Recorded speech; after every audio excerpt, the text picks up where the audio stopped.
ಗದಗ ಜಿಲ್ಲಾಧಿಕಾರಿ ಕಚೇರಿ ಆವರಣದಲ್ಲಿ ಪ್ರವಾಸೋದ್ಯಮ ಇಲಾಖೆಯ ವತಿಯಿಂದ ಮೊಬೈಲ್ ಕ್ಯಾಂಟೀನ್ ವಾಹನ ವಿತರಣೆ ಹಾಗೂ ವಾರ್ತಾ ಇಲಾಖೆ ನೂತನ ವಾಹನದ ಉದ್ಘಾಟನೆ ಸಮಾರಂಭ ನಡೆಯಿತು. ಕಾನೂನು ಸಚಿವರಾದ ಎಚ್.ಕೆ. ಪಾಟೀಲ್ ಅವರು ಈ ಕಾರ್ಯಕ್ರಮಕ್ಕೆ ಚಾಲನೆಯನ್ನ ನೀಡಿದರು. ಕಾನೂನು ಸಚಿವರಾದ ಎಚ್.ಕೆ. ಪಾಟೀಲ್ ಅವರು ಮಾತನಾಡುತ್ತಾ, ಸರ್ಕಾರದ ಯೋಜನೆಗಳು ಜನರಿಗೆ ತಲುಪುವಲ್ಲಿ ಇಂತಹ ಯೋಜನೆಗಳು ಮಹತ್ವದಾಗಿದೆ ಎಂದು ಒತ್ತಿ ಹೇಳಿದರು.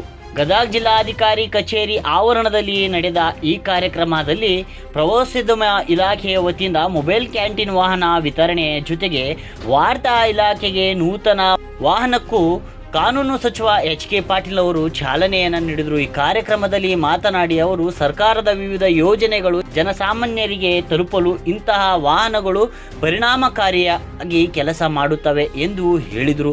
ವಿಶೇಷವಾಗಿ ಮೊಬೈಲ್ ಕ್ಯಾಂಟೀನ್ ವ್ಯವಸ್ಥೆಯಿಂದ ಸಾರ್ವಜನಿಕರಿಗೆ ಸುಲಭ ಮತ್ತು ತ್ವರಿತ ಸೇವೆ ದೊರೆಯಲಿವೆ ಎಂದು ತಿಳಿಸಿದರು. ಈ ಸಂದರ್ಭದಲ್ಲಿ ಗದಗ ಜಿಲ್ಲಾ ಅಧಿಕಾರಿಗಳಾದ ಸಿ.ಎನ್. ಶ್ರೀಧರ್ ಅವರು, ಪೊಲೀಸ್ ವರಿಷ್ಠಾಧಿಕಾರಿಗಳಾದ ರೋಹನ್ ಜಗದೀಶ್ ಸೇರಿದಂತೆ ವಿವಿಧ ಇಲಾಖೆಯ ಅಧಿಕಾರಿಗಳು, ಸ್ಥಳೀಯ ಮುಖಂಡರು ಮತ್ತು ಫಲಾನುಭವಿಗಳು ಈ ಕಾರ್ಯಕ್ರಮದಲ್ಲಿ ಉಪಸ್ಥಿತರಿದ್ದರು.